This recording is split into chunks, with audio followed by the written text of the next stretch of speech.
your brain has all the tools it needs to take care of itself. But for some reason, through either childhood trauma or just your lived experiences, you have lost those tools or you were never taught to use those tools. Understand that sadness is okay, depression is not. Anxious is okay, anxiety disorder is not. Mood swings are okay, bipolar is not. How many chances are enough, let's say, for a love relationship for you to figure yourself? We are attracted to a certain kind of person, and just because that person broke your heart does not mean you stop being attracted to that kind of person. You're still Your that type person. remains the same. Correct. In a It's way. just optimism changes. Now ye to alag hoga. If you don't take risks, your brain will consider you as a failure. Anybody attacking your identity is attacking you because you equals your identity. You will always feel like a success, and you are just one small mistake away from feeling like a failure.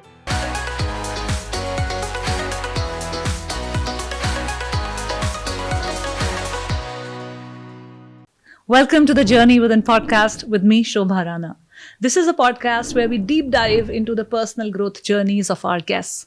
In this show, we explore the experiences, insights, and lessons learned from individuals who have embarked on a journey of self-transformation and discovery.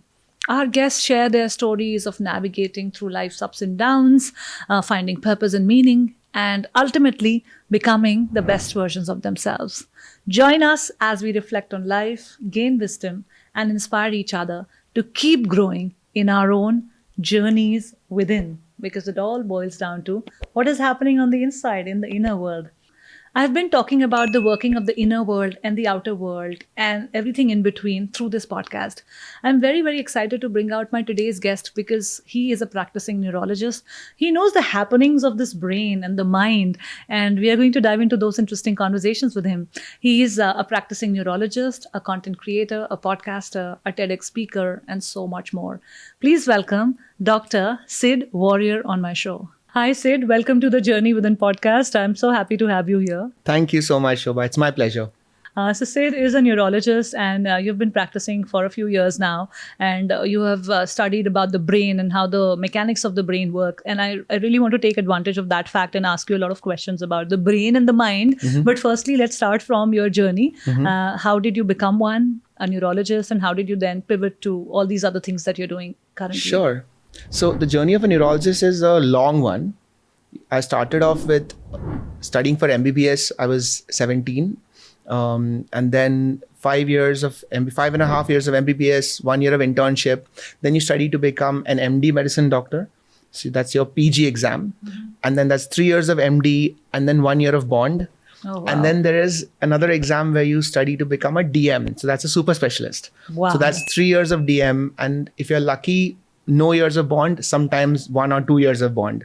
So by the time in today's scene, in 2023, if somebody wants to become a neurologist, they will probably have to give around 16 to 17 years of their life in order to completely be done with the whole course. With this, just the course. Yeah. The practice has not and even now started. Your actual life starts. Yes. Wow. So the joke is that if you are going to become a super specialist, there is a chance that you might have kids while you're still studying. And while they are appearing for their entrance exam. And there will be a chance that both parent and child are leaving with their school bags together. That's what, exactly. Because both of you are still studying. Oh my God, that's crazy. So you studied for 16 years? Is that what you're saying? Yes. 2005 to 2019. Are you like 73 or? Close. I'm 34. Not bad. So 16 years of studying and then practicing as a neurologist. How is your day like? Where do you practice? I practice in Borivali. So that's where I stay in Bombay. And I practice in a couple of hospitals. One is a corporate hospital called Namaha, which is in Kandivali. And another is my own hospital, which is my dad's hospital in Nalasopara, which is north of Bombay. So that's where I grew up actually. Wow. So my dad is a doctor and I have grown up watching him practice medicine. So somewhere I felt that this is also what I want to do. And my interest in neurology started very early because I was very interested in psychology and human behavior. So I understood somewhere during my MBBS that maybe instead of understanding human behavior from the outside I wanted to learn it from the inside. So figure out why do we behave like this, but understanding it through the brain's way. Brain's way. Yeah. So neurology and psychology are two different subjects. Psychology and neurology, that difference, like there's a thin line somewhere. There is. So Yeah. Psychology is understanding human behavior. Neurology is understanding the brain. Right. And it actually took us some time to understand that both of these things are talking about the same thing, but from different angles. Right. So they evolved at different times. So psychology, you can say maybe around the time of Sigmund Freud, this idea that, the self, the id, ego, superego, all of these concepts came. And neuroscience developed very recently because there was no CT scan, there were no MRIs at that time. So people didn't really know what was happening in the brain of a living person. They could only study brains of dead people. What's the other use of that though? What's the use of studying the brains of dead people? I mean, I'm sure it's fun, but then you want to fun, actually okay. see if, say, somebody is angry Yeah. or somebody is feeling a particular emotion, what part of their brain is lighting up, what part of their brain is acting, Where the neurons are firing. which neurons are firing. But can they until you fire up see in that. a dead person also? No, No, they it can't, right? Yeah, Right. then, So that is why in the last 15, 20 years, because of something called functional MRI, we are able to understand the brain so much more, which we have never understood before. but is it like so directly related that what you feel as an emotion is like directly translated into your brain as some sort of neurons and a set of action happening there? It's the other way around. Because there are certain neurons firing, that is why you feel certain things. Is that so though? Yeah. So there are definite patterns. So for example, if you have fear, there are specific areas in the brain that light up. Because those are the centers that are responsible for protecting yourself. But what do you have first? Do you have the fear first or this nuclear reaction in your brain first? The nucleus reaction. Really? Of course. It's like saying, what happens first? This button getting switched on or the light coming on? Of course, it's the button getting switched on, right? But what you see is the light. What you see is the tube light coming on. But it will never come on until somebody presses the button. So the button is the brain. What you see is the light. Okay, so the people who have a lot of fear or a lot of anger or a lot of any emotion, how can they work with this neurology in their brain so that they can control their fear or So anger? I love this question because what you're asking is the practical application of neuroscience. Yes. So for the longest time, neuroscience was considered as a theoretical thing. Like so what if dopamine goes up? So what if dopamine goes low? What do I do with that information? Because at the end of the day, I have craving. I want to eat something sweet. I feel like smoking a cigarette. I feel like having a drink. Similarly, if I have anger issues, so what if my amygdala networks are hyperactive? Now, what do I do with that information, right? So for the longest time, it was good to know, but there was no practical application. But now as neuroscience gets more and more advanced, we are understanding how those networks are connected to other networks, like, for example, movement or music. And we are literally being able to see how, say, listening to music or going for a run has a direct impact on those fear networks, on those anger networks. How meditation can help calm those networks down. We are able to see how deep breathing reduces the level of your cortisol and your sympathetic activity. So everything is happening in front of us now. So now it's not just a hearsay, it's not anecdotal evidence.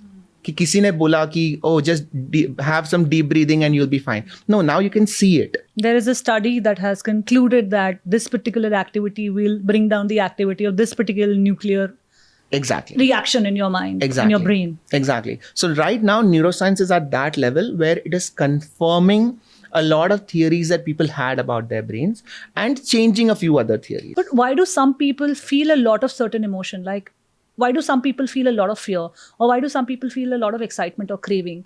Why does that pattern in their brain get triggered or is on trigger so much all the time? The answer to why does anybody do anything is that because it has worked for them. That's it. So whatever you are as a person, you are because till now in your life, somehow or the other that has worked for you. Basically, pattern recognition in your brain. Pattern recognition. So if there is a person who's always angry, it's because anger has worked for that person. Now, whether it has actually worked or he feels like it has worked but is actually not working is up for debate. But if somebody is a rash driver, they feel that this has worked for me. I always get to where I want to go faster. No problems. It'll only be a problem when he crashes the first time, and that might be a fatal crash. But his brain is not thinking like that. His brain is thinking this is the best way to live. Similarly, people with anger issues, their brain has somehow figured out that pattern that if somebody's annoying me, the best response is anger. And it has worked for them. So the repetition of that response keeps happening and you become this personality who's always in anger. You grow into that. And they will change the day it stops working for them. So how does one break out of that? Do you break out of it because of rewiring your neurology with medicines, or do you break out of it because of some learning of more psychology and human behavior and getting into therapy? So what you're saying is, how do you rewire those patterns? How do you rewire those networks? And both of your answers are correct. You can do it through medication, and you can do it through something called Cognitive Behavioral Therapy. CBT. CBT. So you are retraining your brain into realizing that maybe this is not working for me. This is the psychology aspect of it, right? Correct. And the one that you talked about earlier, the medicinal aspect of it, that will help you release certain chemicals in your mind that will, hamper the activity of that neural network. Correct. Is that correct? Reduce certain chemicals or increase certain other chemicals to just help you nudge your way in that direction. So I've always maintained that medicines in the right amount, in the right circumstances, can be life-saving. Absolutely, because there are some moments where we are not in control. We may not do what is the best thing for us. In those moments, medicines do make a big difference. But for long-term sustenance, it has to be always associated with some kind of CBT, some kind of behavioral therapy. You cannot rely only on medicine. There's a whole stigma around, especially the mental health related medicines, right? People don't want to take them and they feel that they're put on them for too long. Sometimes for even 2 years, 3 years, you're just on, it's an ongoing process, right? Yeah. So people kind of want to quit on their own and then see some repercussions and then come back on the medicine. So what are your thoughts there? What should one do if you're too scared of this whole process, right? Yeah. It's not an easy question to answer. And the reason is that mental health as a science is still evolving. We as a scientific community, we are still figuring out what is the best way to handle anxiety, depression, bipolar. What is the best way? We know that some medicines work. We are not entirely sure why they work. We have theories. CBT works, behavioral therapy works. We are not entirely sure how much we can rely on them when it is an acute case. True. And so because there is so much of subjectivity here, literally every person is a unique case. It's very difficult to give a generalized answer that if you have depression, you have to take this medicine for 3 months and you'll be fine. It's not like malaria, right? It's not like tuberculosis. Yeah, it's easier for us to trust our doctor if we, let's say, have malaria or dengue or any of these diseases. We know for a fact that medicine is the only way and it will help us get better, right? Correct. But we have a resistance when it comes to the mental health disorder because it's not so much in your face like that. Maybe it's not seen or maybe not tangible in the early stages of it. Yeah. So there's a lot of stigma there for sure. Absolutely, because we always distrust what we don't see. And because, say, for example, anxiety is on a spectrum. If you're talking of malaria, nobody has a little bit of malaria. So either you have it or you don't. But all mental health issues lie on a spectrum. So we have all felt anxious. That is not a problem. Anxiety, feeling anxious is a part of life. Feeling sad is a part of life. Anxiety disorder is not. Depression is not. So this understanding takes nuance. We need to be taught that it's a spectrum. Till a particular point, it's good, it's normal, it's in fact healthy. Healthy. But beyond a particular point where it starts interfering with our lives, where we find ourselves unable to eat, unable to talk to other people, unable to do our jobs, that is when it becomes an issue. So we need to have that sort of cognitive level to understand that itna tak theek hai, but iske aage I need to reach out for help.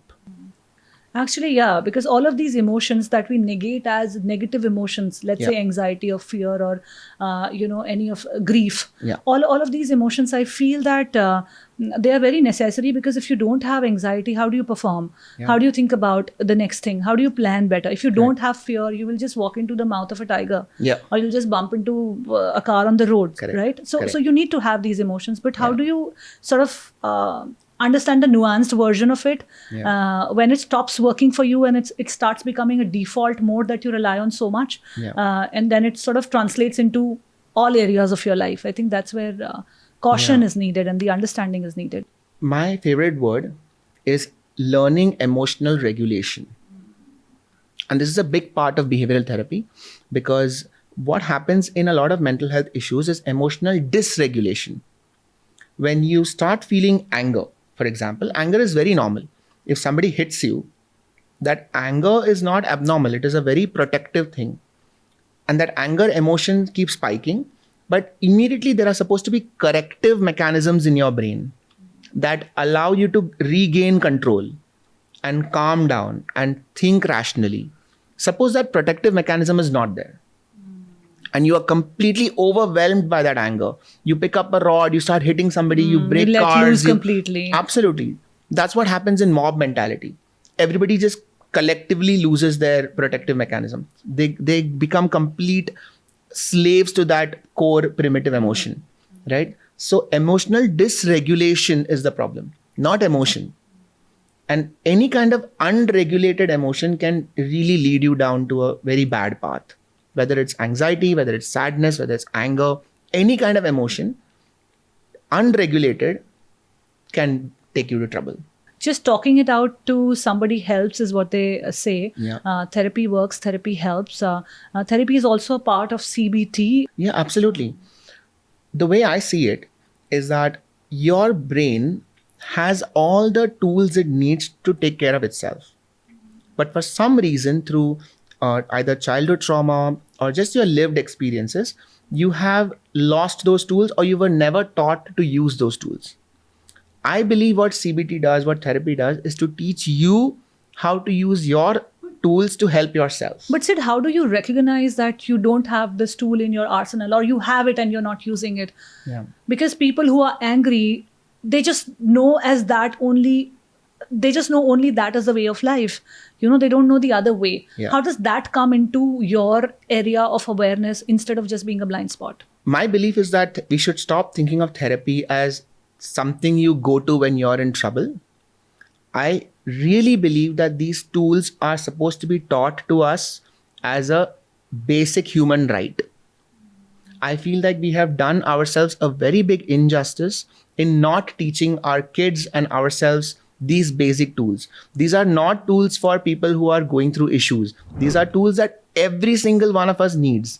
Any one of us who has gone through a heartbreak has somehow managed to figure out those tools. And we have recovered from it. But we have had to do it the hard way, because we were never taught how to deal with sadness. And we somehow did it. But in that process also, whatever you processed, in what way that will reflect into what other area of your life. You feel that you have moved on, but have you really processed it? That also is up for debate. Exactly. Yeah. And how much have you struggled with it? So for example, you have to pay taxes. Suppose nobody has taught you how to pay taxes. Eventually you'll figure it out, right? The government will come there, will punish you, will fine you, you will learn, you will ask somebody, you will do something. But it is so ugly. Shouldn't you have been taught that? Since taxes is inevitable, shouldn't every student be taught how to pay taxes? Similarly, anger is inevitable. Sadness is inevitable. Anxiety is inevitable in life. Shouldn't we be taught how to deal with those emotions at a school level? How can we be not? It is ridiculous. It is ridiculous that we don't study these subjects which are going to help you in your life in reality. Absolutely. That you need at every point and every stage in your life, whether you're successful or unsuccessful, whether you're happy or unhappy. These are the tools that you need. So I think it's high time that we start thinking of therapy or CBT, cognitive behavioral therapy, as something as basic as another additional subject to our 5-6 Correct. subjects list There that you we go. study at Now school. we are talking. So I believe that basic neuroscience and basic self-talk, emotional regulation should be topics that every single student should be taught.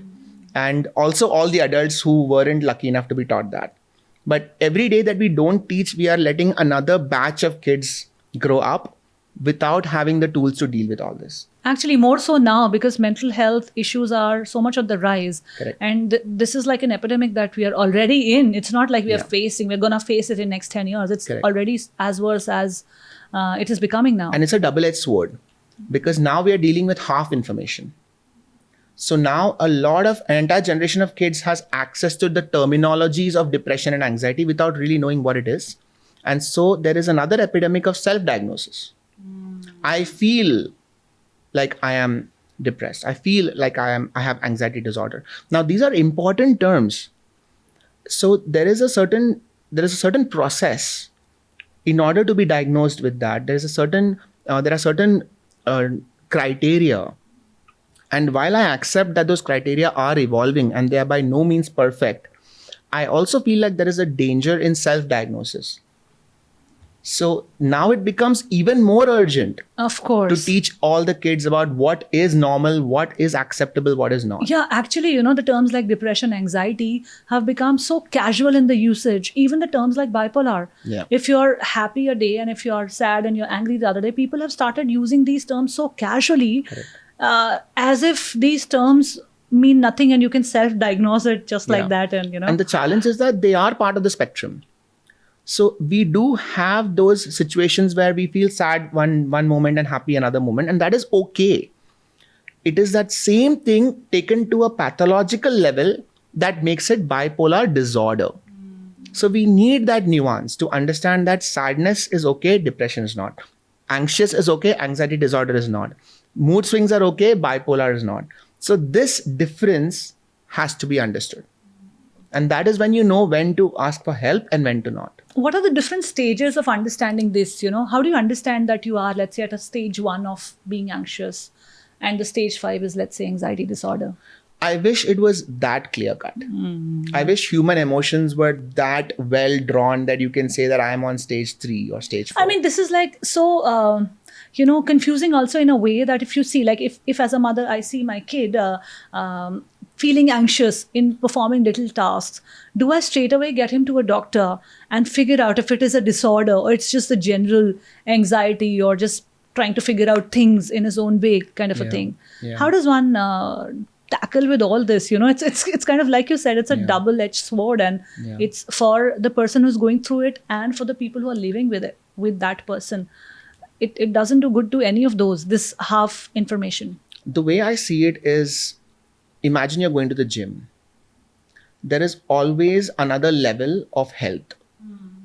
I try to think of mental health in the same way. So at any stage of life, there is a certain level of mental weight you can carry. And beyond that, you will struggle. It doesn't mean you're weak. It just means you've not been trained. There is a difference. And somehow in the gym, everybody understands this. 15-year-old boy, first time in the gym, going there and trying to lift 300 kgs. Everybody would laugh. Of course. But 15-year-old boy, for the first time giving a high pressure exam, like 10th, up till then, all his exams were grades. He just kept passing. And for the first time, he's sitting for a competitive exam. Now, subjectively speaking, how much pressure is he taking for that exam is up to him. And for him, that exam could be the equivalent of a 300 kg weight. True. And Interesting everybody perspective. around him says, why aren't you doing this? And if he crumbles, his mind is unable to bear that weight of the exam. And if he crumbles, the kind of sympathy he will get is nothing. They'll just think, oh, you're weak. But he's just not been trained to take that weight. So I don't believe anybody has we have to start thinking of mental health more like physical health. Train yourself properly, understand what you can do and what you cannot do. Understand that if you can't do something now, does not mean you can't do something 2 years later. You just need to be trained. You just need to understand what resilience is, what rest is, what recovery is, what taking a break is. All of these things are important. And we instinctively understand it when it comes to the body, but we somehow instinctively don't understand it when it comes to the mind. We think that we are all perfect in our minds. We think all of us have 100% resilience. We think we can take anything or nothing. Yeah, you would take a break from your job or from your life easily when you get, let's say, a leg injury. Exactly. Your leg is amputated or cut, or you have a surgery or whatever. Yeah. You will take a 6-month sabbatical or a break, but you so much that if you stub your toe. Yeah, you'll take a week. Like, nahi yaar, abhi nahi aa raha Abhi hoon. juta nahi pehen sakte. Haan. True that. Right. And something happens to your, something is happening constantly in your mind. It's processing so much. You would never take a sabbatical, and you'll have all sets of excuses that, only privileged people can do that. There's another segment of the society that feels that only an elite, educated, it's a disease for them. Yeah. It's not, ye kuch nahi hota hai, anxiety, sab bakwas baat hai and all that. No, that's not true. Yeah. The brain is the brain. The brain feels what it feels, and you have to give it that empathy. And you have to, the thing is, empathy does not mean disempowerment. What I mean by that is, when you tell somebody that I empathize with you, it's very important that we don't take away their power. And I've noticed this in conversations around mental health. When somebody says it's not your fault, in a way, they're also saying there's nothing you can do now. So while trying to make someone feel better, you're also taking away their control. Their power. So it's very, very important to empathize, but at the same time also empower by saying that it's not your fault that this happened, but there are things you can do to get better. And all the support that you need is with you. So we offer that support. We offer that both words of kindness, words of encouragement, and the support needed. And a plan for them to go ahead with Absolutely. it. Just like if somebody gets a heart attack, maybe they didn't take care of their health as much as they should have. But at the same time, we know that even if they would have taken perfect care of their health, there is still a chance that they could have gotten a heart attack. Right? You hear so many stories of athletes or really fit people getting a heart attack. Getting a disease which is associated with sedentary lifestyle, so to speak. Yeah. But you don't blame them. You empathize. And then you say that, all right, this happened. This is the treatment. Step 1, step 2, step 3. And these are the things that you can do to reduce the chances of this happening again in the future. Knowing that it's still not 100%. You can still get another heart attack. But if you take these medicines, now the chances are reduced by 80%, which is good enough. That's all you want. We are all living by the odds here in life. Yeah. Sid, there is so much confusion, like you said, living by the odds. And the patient and the person who is suffering and undergoing this condition, we can empathize with that person. But there is, I think, there's some sort of a counseling or some sort of a plan should be devised for the people who live with such a person, because you don't know what is the right thing to say. Like you said, that people would say it's not your fault, and probably you feel that it's the right thing to say, but you're also coming from half-baked knowledge, right? You don't know. So is there any such provision or any such therapies or any such counseling mechanism that happens which takes the entire ecosystem also along with it, or just for the patient or the victim? It is coming into place more and more. So this is called caretaker assistance. So you train the caretakers, because we now recognize that having caretakers with a good state of mind is as important as taking care of the patient. And especially this is true in chronic illnesses. So if somebody has, say, a foot fracture, the caretaker assistance isn't that important, because that person will be incapacitated for maybe a month, 2 months. Anyone would help out for that. Now, suppose if there's somebody in your family who is 75 and he has severe Alzheimer's, severe. He can't remember whether he had breakfast or not. He can't remember his daughter's name. to the point where he might think that his daughter is somebody else. Now suddenly he wakes up and starts shouting at the daughter that, I don't know who you are. You are trying to poison me. And this can go on for a week, a month, a year, 2 years, 3 years. Eventually, the psychological state of the daughter will start getting affected because she loves her dad, but this is how he's behaving. And this is a situation that thousands of households are going through right now in India, probably in Bombay, because so many Alzheimer's patients do reach this stage. Nobody is talking to the family. Nobody's preparing them for this. And if they are not ready, then the patients will suffer. Then this whole talk of morality comes in between, that it's your morality and out of your humanity, we should take care of the person. But how it is deteriorating your own mental space at that point, are you even capable of that? I mean, that happens in a relationship. Alzheimer is still an extreme case of a disease, but in a relationship, let's say, if two people are together and one of them is going through, let's say, some sort of an issue, let's say an anxiety issue or whatever, the other person is not able to find a connect with this person at all. And then the whole lot of morality comes in between. This person wants to venture out and, seek comfort in someone else. How does this whole, thing work then? Where are we heading as people? This is just so, I don't even have the word for it, It's just such a weird territory to sort of navigate through, because people say, like, I was recently talking to a friend of mine and she was talking about the husband not being responsible or responsive towards her, and she having a need to not get into another relationship, but probably seek some comfort in some sort of a friendship, which is more than a friendship or whatever, outside of her marriage. Now, this is a very tricky situation. Now, she's like, I'm in so much of a mental distress that I don't know who to talk to. I mean, as basic a need as talking and communicating to your partner is not happening because the person is going through this and it is his blind spot. He doesn't recognize it. He doesn't see it. Now, for you to say that to someone is also not fair, that you have this problem.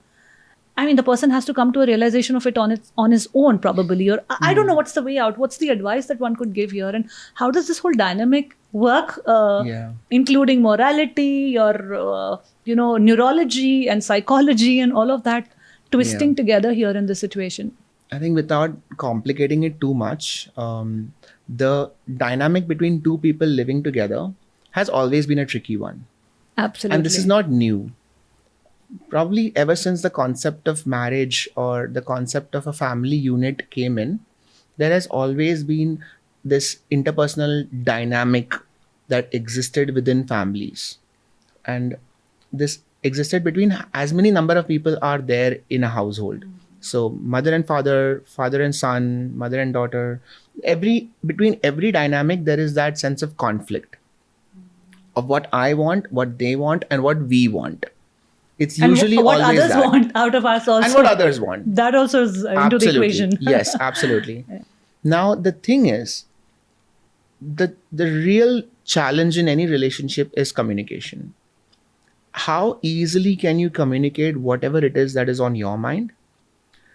Even with yourself.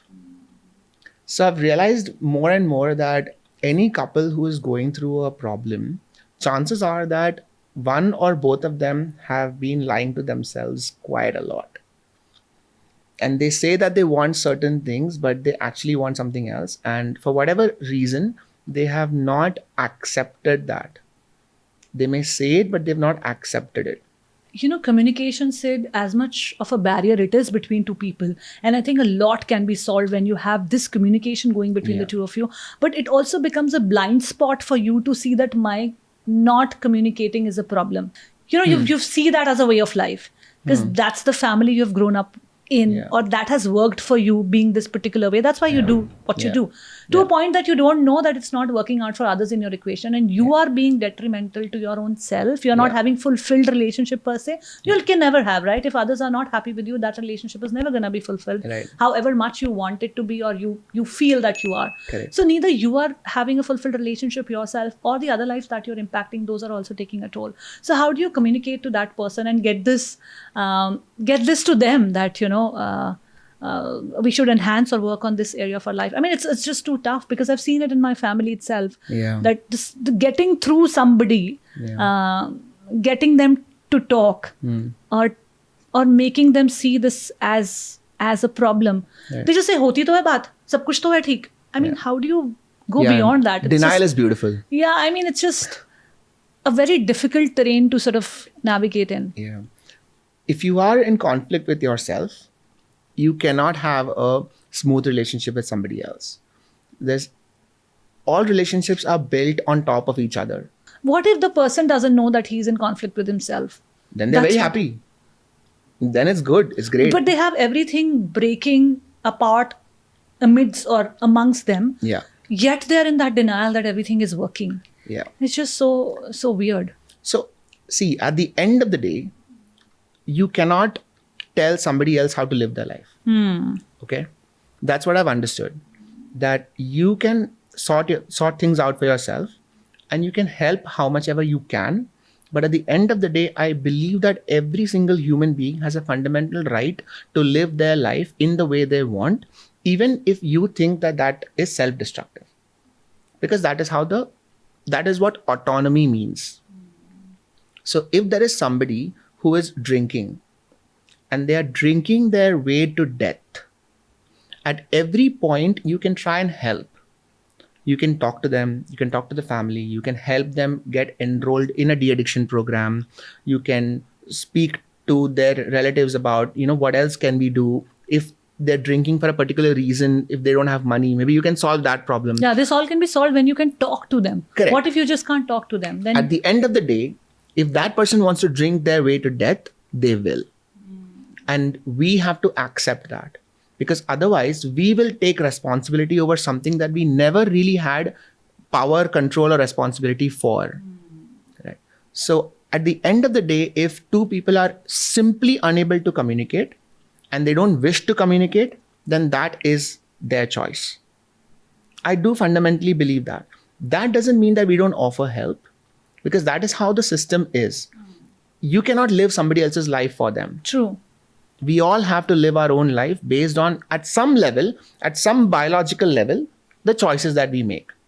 There is so much guilt that we accumulate because of morality coming in between, that, like you said, that a person is drinking his way to death, but you being the daughter, like my father, you being the daughter, you feel sort of obligated that it's on you to pull him out of that rut.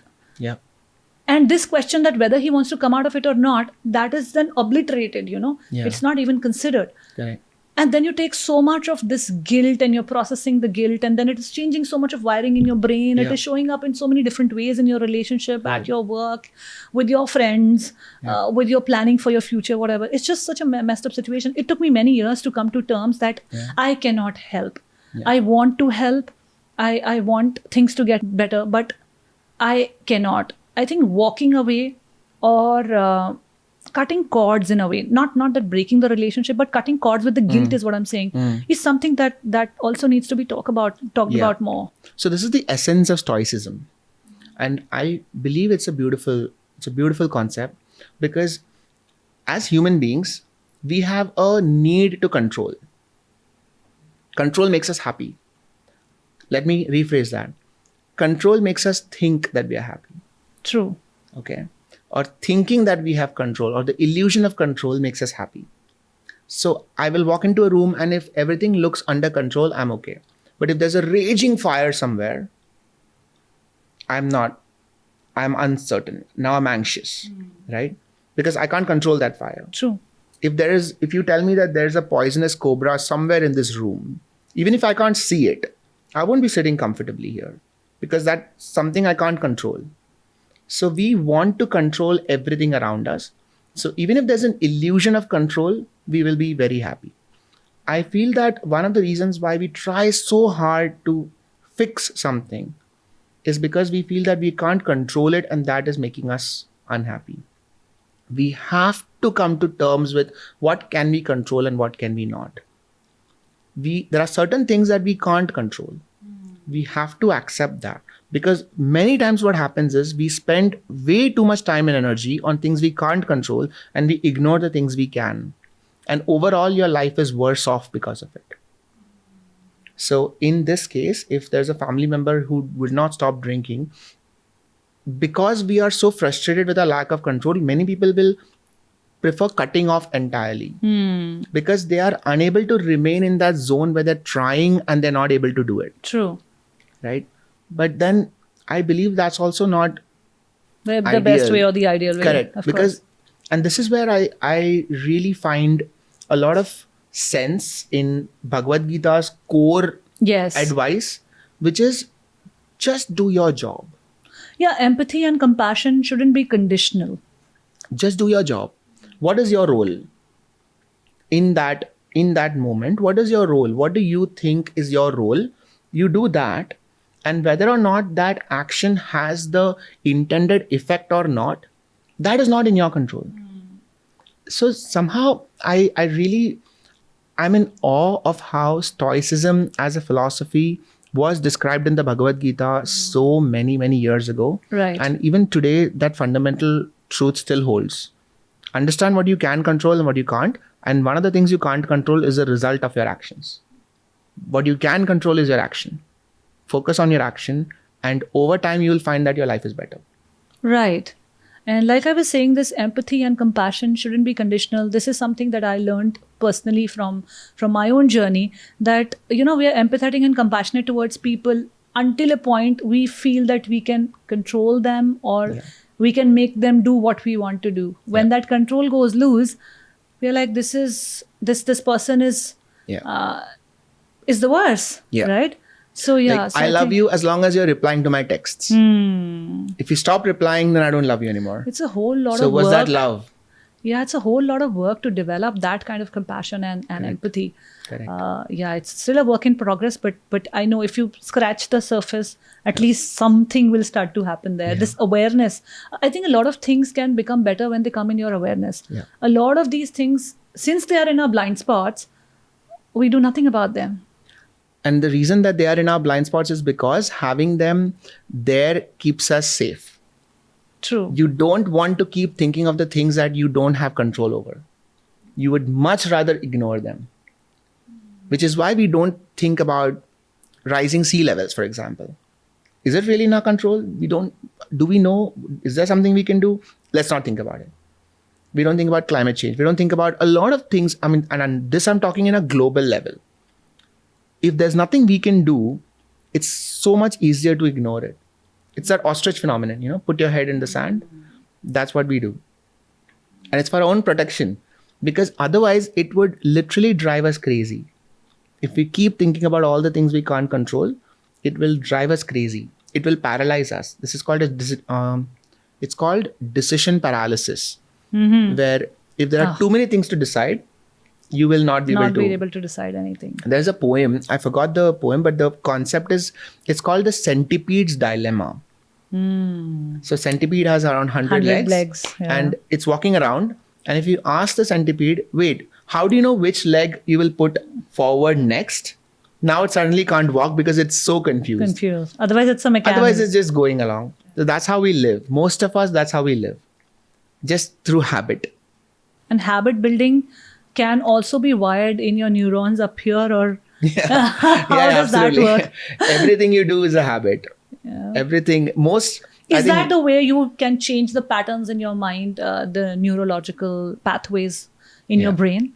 Yeah. So if you think about it, it's like when you wake up in the morning and you go to brush, wahan se leke everything you do has been ingrained in you at some level. There are very few things that you will do that is completely new. And those things won't last. You will keep on going back to the same patterns. I remember we just spoke about 7 toxic relationships versus the same relationship 7 times. Right. It's because of those patterns. We are attracted to a certain kind of person. And just because that person broke your heart does not mean you stop being attracted to that kind of person. Because you're still your type remains the same. Correct. In a way. It's just optimism changes. Now ye to alag hoga. This next one will be different. Yeah, that's what I figured out through only a couple of relationships that I've been in my life. That I essentially fell in love with sort of the same person again. So I had to take that mirror to myself and reflect within myself and change what I was hoping would change in the other person. Yeah. That change needed to happen within me for me to have a good relationship. If I kept having the similar fights or battles with this person, I would again fall out of this relationship too, is what I figured, that, it boils down to that for sure. Yeah. I mean, a relationship, more than anything else, I believe, makes you really honest with yourself. If you let it too. If you let it, absolutely. And it's very uncomfortable, because in any other situation, you can still lie to yourself. But a good relationship makes you really question yourself, hate yourself sometimes, and then learn how to deal with those things. True. Actually, now that you're saying so, and funnily so, I'm reflecting back, which I do quite often, to sort of correct my way of operating in life, because I don't want to now fall back on my default mode. Because your default mode comes out of your years of being in a particular household, the way your dynamics are with your sibling, with your parents, and a lot of that dynamic and whatever your crux of that dynamics is, you project it on this person who's coming into your life, which is, projecting your own traumas on a person who has no part into this. So for that, you need a lot of reflection to kind of self-correct yourself and that. But I want to ask you another question here, that when you sort of start reflecting on things and things come into your awareness that I didn't do it good then and all of that, how does one deal with regret? Regret is an amazing thing. I feel that regret's got a bad rep, but if you don't regret, how would you know what is it that you want? So until you try something, and like they say, right? If you're in doubt, flip a coin, and just before it lands, you find yourself hoping for either heads or tails. One of the options. So that's how you know that this is what you want. Similarly, if you take a job and give up on another one, and then you regret it, don't think of it like you've made a wrong choice. Be happy that now you know that what this is the do. kind of job you wanted. And one of the things we always forget is that there are enough opportunities. Sometimes we forget how long life is. And or how short life is to try out different things. Sure. I mean, in the sense that we always feel that you get one shot. Yeah. I know Eminem said so, but that's not really true. You do get other chances. It might not be the same chance that came before, but then there will be other choices where this earlier regret will play a role, because now you have learned a little bit more about yourself. And to me, that is the most important thing that you can do. So you're saying one should give themselves enough chances. Yes, give yourself enough, do enough things so that you know yourself better. How many chances are enough, let's say, for a love relationship for you to figure yourself out? That's the beautiful thing. I believe we are never done knowing yourself. Yeah. At the age of 34, I'm still constantly discovering things about myself. High five, 34. It's incredible, because you think you know. I swear when I was 28, I thought I knew myself completely. Oh boy. I knew myself completely at 20. What I wanted, what my savings plan should be. When should I buy my house? When should I get married? It was amazing. How many kids should I have? What should be the gender of those two kids? There are two of the 34-year-olds sitting here, no kids. Life is different than what we would have imagined it just 10 years ago. Absolutely. And I love it. Yeah. I love that there is unpredictability. I love that things did not go according to your 17-year-old plan. Sometimes I wonder if all my wishes came true, I would be such a mess. Nonetheless, I'm not saying that I'm not anymore, but that would be a bigger mess for sure. I mean, I think about why would we hold on to certain plans with so much conviction is in itself a way of gaining control. Like मैंने ये सोचा है तो मैं करूँगा, because अगर ये सोच के मैंने नहीं किया तो फिर मैं क्या करूँ? That means you can do anything now, and that is scary, because then that's almost like you get into this anxiety zone. Okay, now what do I do? Fear of the unknown is bigger than... Exactly. Fear of the unknown, fear of the unplanned. You are very terrified of that. And of course, this depends person to person. I know people who love unplanned vacations, unplanned. They would just get up and say, okay, today I'm going to Bangkok, or today I'm going to Europe. And nothing. I wonder why you said Bangkok as the first destination, though. Because I'm trying to recognize your neural patterns here. Because very, very recently, a week ago, a friend of mine did that. They got up That's and a good said, answer. Yeah. For a podcast. Thank you. I'll fill you in on the details later. Of course. But the idea is you can actually live like that, but it takes a lot of guts. And I don't think many people would be comfortable living that kind of life. But until you do take risks, you don't really know the extent to which you have grown or you have changed, you've evolved. And it's very important to know who you are. Because somewhere or the other, situations will happen that shock you. And it's better that you already knew rather than discovering in that moment. Sid, tell me, what is this mathematic and this science behind risk? What is calculated risk? I want to understand that. So the How do science you calculate? is, if you don't take risks, your brain will consider you as a failure. Is that so? Yeah. Because some people play safe through their life. I'll tell you why. How do we grow?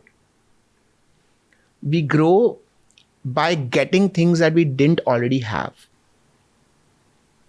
There is always, imagine a tribe of Homo sapiens in the year 20,000 BC.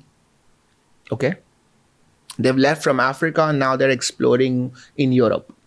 There's a tribe there. Now, the tribe has a particular area of land and they're good. They've settled. But still, there will still be a few group of people who will go out another 10 kilometers beyond the limits that they've already explored and just see yahan pe kya hai. Then they'll go here and they'll go here. And the more they go, the more resources they'll find and their brain rewards them. Good, explore. Every time they explore, it is a risk. 10 people will go, 6 will come back, 4 will die. But because they went, the remaining tribe will now prosper. They will get that many more resources. We still have that mentality. This hardwired, this reward mechanism is hardwired into our being. We need to find new things. We need to know more things. We need to explore new things. We need to try new things. Now, how we explore is subjective. There will be people who will take that risk maybe by trading on the stock market. There will be people who will take that risk by reading new books. Because to the brain, a new book is still new information, new experiences, new emotions. They will take that risk by watching new movies, which is considered a very safe thing. But our brain is still happy that you're exploring because our brain is still in that primitive state where it doesn't understand that this is on television. To the brain, this is still real. So for those few moments or for those few hours, you are in outer space or you are in, whatever movie you're watching. You are experiencing that and that's enough. So for some people, that much risk is enough. Some people really want to create that scene and go out there and do that. Correct. So how much risk is subjective? But if there is zero risk, which means there is zero new information coming in for a day, a month, a year. There's no life actually. Exactly what I meant. You have to risk something. You have to take some kind of risk. So any new information coming in is risky. But how much risk can you take is subjective to each person. That is such an interesting perspective on risk and also on life in general. This holds true for relationships as well. This whole idea of cheating versus monogamy, both of those things are part of life. You want to explore. You got into say for example, if somebody's had a love marriage, they got into a love marriage because they explored. And so they fell in love. And so they wanted to create something. Doesn't mean that their core need to explore has changed. It's just that now they have put a different narrative around it. Now they will explore maybe as a couple together. They will explore. They will travel. They will experience new things together. Maybe they'll experience raising a child together. But whatever it is, they're still exploring. They're still experiencing. It might not be cheating, but they're still exploring. They're still taking risks. Even that is exploring and exploration, right? Absolutely. So for the brain, it is all exploration. How you channelize that need to explore is subjective. So some people will step out of the marriage. There'll be infidelity. Some people may try an open marriage. Some people will say no cheating, no infidelity, but I want to experience things together. I want to travel together. I want to have a kid together. I want to start a business together. everything is risk. But if there is no risk, it gets boring really quickly. There is no life, actually. Correct. So you have to risk. Risk to keep your marriage alive. Risk to keep your mind intact. Risk to keep your physical health intact. Going to the gym is physical risk. Why would you go to the gym? It's risky. You're stressing yourself out. But if you don't, your heart is in trouble. You have to risk. Otherwise, there's stagnation. True, that is. From such an interesting life perspective, I want to also talk about death. Okay. Because you are a neurologist, you understand the workings of this brain. There are so many neurological disorders that happen and they get triggered and things happen. And I just very recently lost a friend to an epileptic attack, which is unheard of, which is like, I spoke to my other doctor friend and she said, this is extremely, extremely rare. It doesn't happen. So, A, how does one deal with that grief? Because a lot of us are grieving even still. B, how do you sort of preempt these situations and take some corrective measures for them or for yourself? How do you safeguard yourself, basically, is what I'm trying to ask. It's a difficult question because, and it links with our conversation around control. There are certain things that we don't expect. And death is fundamental to it. Because as much as we know that death is inevitable, somewhere in our minds, we believe we are immortal. We do. We live as if we are immortal. It is such a complicated paradox that we are going through. Yeah. And the reason that we think we're immortal is because if we actually were to think about it, that we're going to die, then why do anything?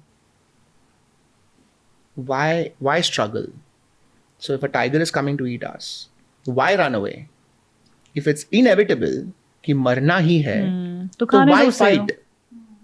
But if you don't fight, then you won't live for even that much time to have a kid or to procreate or do anything in the world.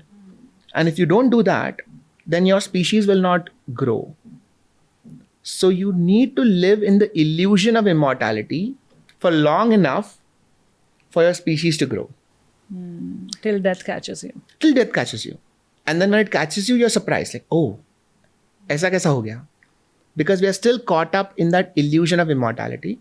Although consciously we say that we know, but emotionally we still believe that we are immortal. Because we are always surprised that, oh, how did this happen?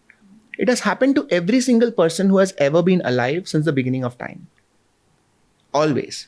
The timing might be different, the way might be different, but it is inevitable. We will all die. But even when I'm saying this, these are just words. I consciously know this. But if there's a fire, I will run. Because I believe that I'm immortal. Right. I believe that if I'm running from this fire, now nothing can harm me. Nothing can happen to me. Right? So this is the fundamental conflict of human existence. We know that we will die, but at the same time, we think we'll be immortal. And similarly, we think that the people around us will be immortal. So if you meet somebody, you never think that they will die. And so when they die, it is always a shock. Like, how did this happen? So it is like you have an idea of reality and that reality breaks, which is why every death is shocking. Because it reminds us that if that person can die, that means I can too. And we don't want to be reminded of that. We don't want to be reminded of our own mortality. And this is not true just for other human beings. This is true even of inanimate objects. When something breaks, when something falls, when we lose something, they all kind of remind us of, oh, things can go. Basically, any kind of loss reminds us that things can go. And that is not a comfortable thought because we believe that things won't go. We believe things will stay. And it is a very childlike thought. You know how kids play peekaboo? Your mother is there and suddenly she's not there. Like, oh, where's my mom? And then your mom comes back. Oh, you're happy. Right from there, children are surprised when their mother disappears. we never really grow out of that. We truly believe that things will be there. And when things go away, we are surprised. Sid, what is the ultimate motivation to live then? If living is the process that we go on to the next stage and, procreate and have our species growing, what should be your ultimate motivation? I mean, because money, fame, success, all of this feels like an empty motivation, They're not empty. All of them have meaning. All of them have meaning within the context of the story that we have created. But fundamentally, I believe that we are biological creatures. We have evolved from one unicellular organisms. We have come till here. We will continue evolving.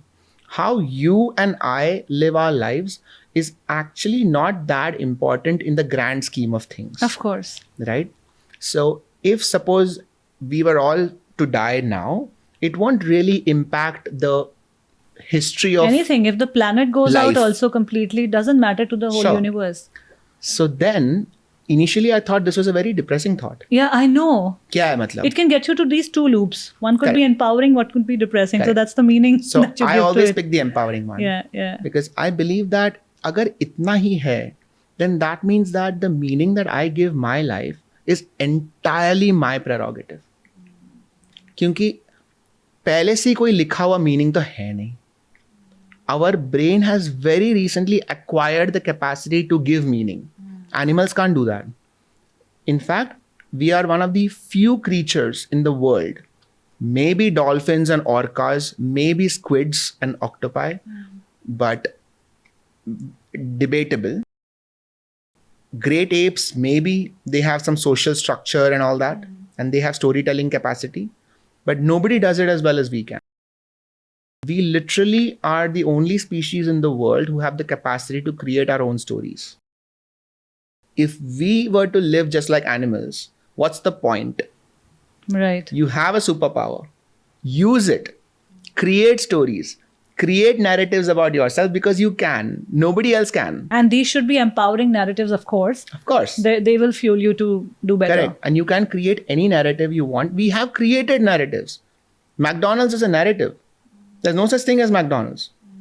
It's a narrative that we have created, that there is this chain, it's a company. What is a company? It's nothing. It's not a natural thing. It's a narrative. Justice is narrative, by the way. Yeah. There's no such thing as justice. It's a narrative. Absolutely. कि ये हुआ तो ये होना चाहिए. किसने बोला ये होना चाहिए? But we all agree कि हाँ The ये होना concept चाहिए. of agreement reality. Correct. That Agreed. all Shared of reality. us, shared reality. All of us agreed that this is what marriage is. This is what cheating is. This is what company is. This is what Yes. justice is. Yes. Because a large number of us have agreed that this is the justice. Correct. That's the meaning. If tomorrow for we all agree that this is not what marriage is, this is what marriage is, that'll become marriage. It'll that be. Yeah, it'll become And then that. anybody who lives by today's rules will be considered as outdated. And it has happened so many times in history, that things that were absolutely okay 100 years ago is now unheard of. Like, how can you? So what are the chances? So before anybody gets too upset by anything, remember that there's a very, very good chance that the things that you hold in the highest regard today, your grandchildren will judge you for it. Absolutely. There is a very high chance. Always think of having pets. What if in 100 years, owning a pet is considered the worst thing you can do? How dare you own a pet? How can you own a pet? What if, just hypothetically, whereas today we will do it without any guilt. In fact, we love them. I want a dog. But hypothetically, thought experiment, in 100 years, your great-grandchildren might be thinking, oh my God, I can't believe my great-grandfather had a dog. How could he? What was he thinking? Very possible, because it's just a narrative change. Yeah. If everybody agrees, that's the reality now. That's reality now. So it's better to not get too caught up in it, because understand that these are all narratives. There is no real reality. We are living between all these stories. We all agree, so then that is it. There are biological realities. You need the kidney in order for, urine to happen. You need the heart for the blood to go. Those are real realities. It's not A whether you narrative. agree or not, that's going to happen. That's the But way it's going to anything work. that we have, every narrative, every cognitive story is a story. This we have to remember that this is very important to know. Giving yourself this reminder Yeah. when the time demands is one of the toughest things that You get better could with do. practice. Just try it. Understand that you're already creating stories whether you know it or not. Yes. Just do it consciously and you will find it as a superpower. Yeah, I've learned that very recently. In the last 3-4 years, I've seen the practical application of this. Yeah. Building your own narratives and then nurturing your own narratives Absolutely. is something that I've learned in the recent few years. Yeah. And that has given me so much power and actual freedom Yeah. from a lot of these constraining and limiting thoughts, Yeah. And respecting other people's narratives. Yeah. So mine is this. Oh, yours is this. Oh, yours and mine don't agree. That's fine. Your narrative cannot break mine. I don't want to break yours. We can live peacefully. That's it.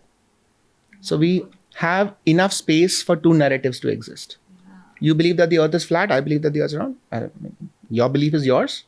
I mean, as long as you're not a NASA scientist designing rockets where I will be sitting on or anybody of my family will be sitting on, that's fine. What you fine. believe in is yours. I have reached a level where I believe that everybody has autonomy. Your job, in whatever position you are, is to put out your truth with all the evidence that you have and say that this is the reason why I believe in it. And hopefully there are enough rational people who can see that the patterns match and they will agree with your reality.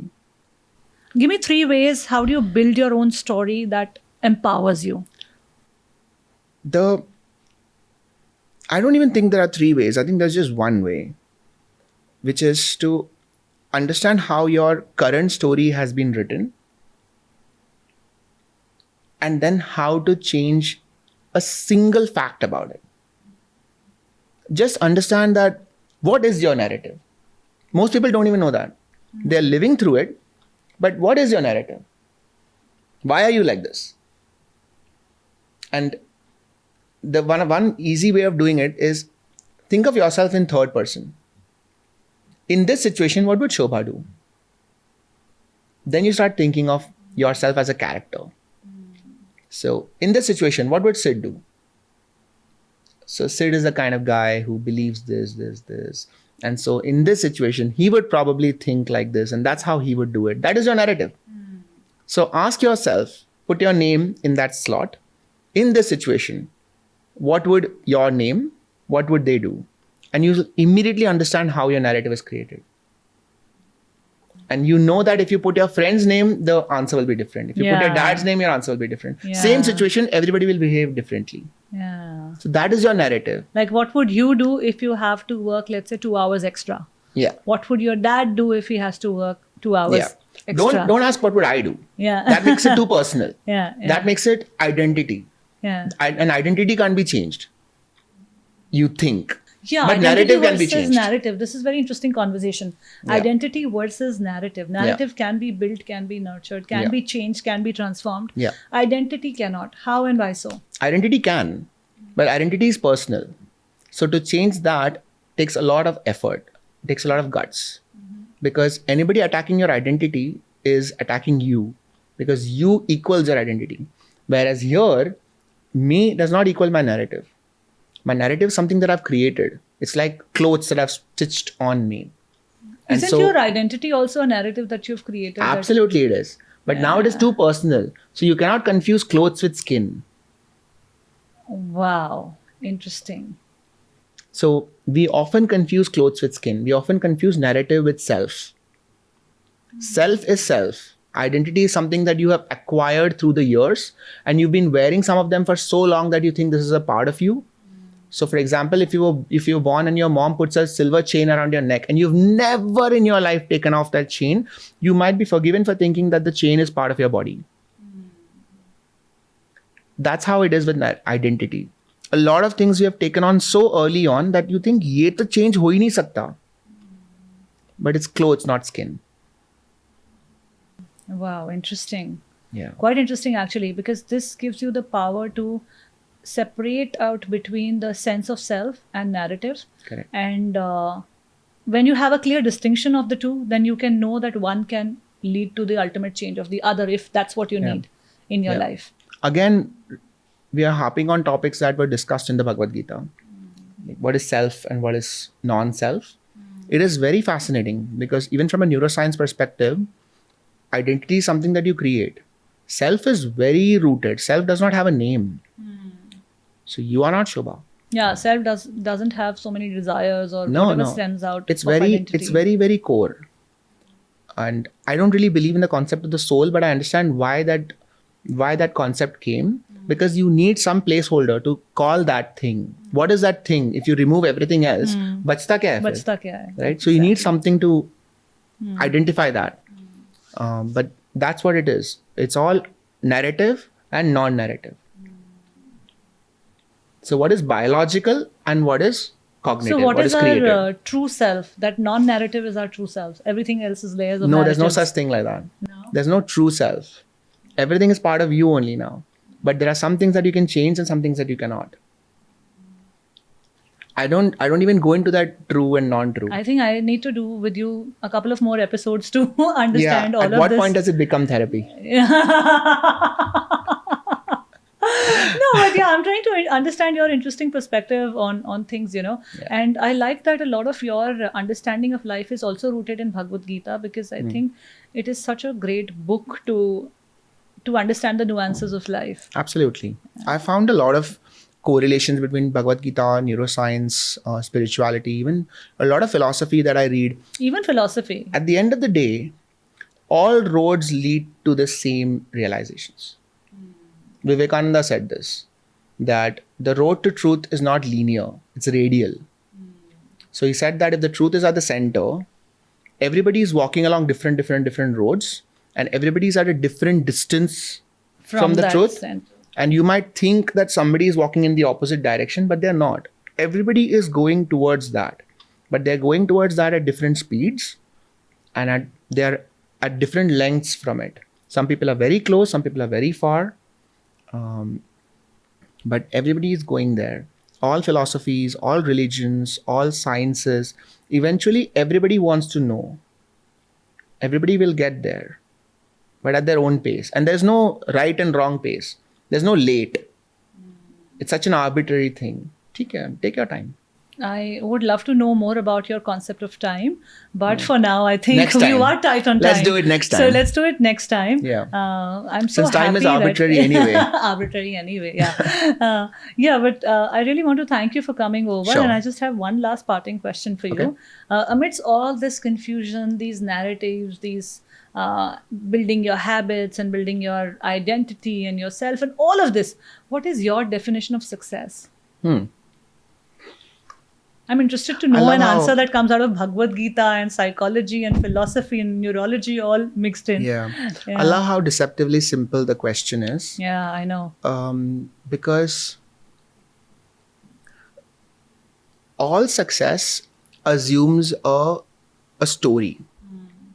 That's how we visualize success. It's the hero's arc. All of us live in that hero's arc, that I have a aim, I will attempt, and I will struggle. And then through that struggle, I will come out and I will emerge successful. And then the whole world will see me and applaud that, look at this person's journey. And that is my moment of success. Like when you're running, you get tired, but no, you will still run and then you will finish it. And that's your moment of success. Actually, there's no such thing, because at every single moment that you're alive, biologically, you've succeeded. Anytime you've grown, biologically, you've succeeded. So I don't even think of success as a finish line anymore. I don't think there is a finish line, because as a medical student, there are only so many exams you can give before you realize that there is no end. I mean, you feel like an idiot at one point, because you think that 10th hone ke baad I'll be a success. 12th hone ke baad I'll be a success.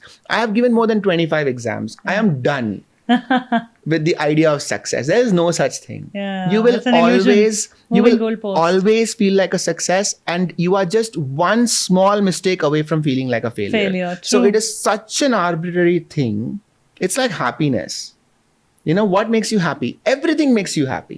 What makes you sad? Everything makes you sad. True. So then, is there even any point in chasing that. Imagine the whole life we spent chasing exactly that.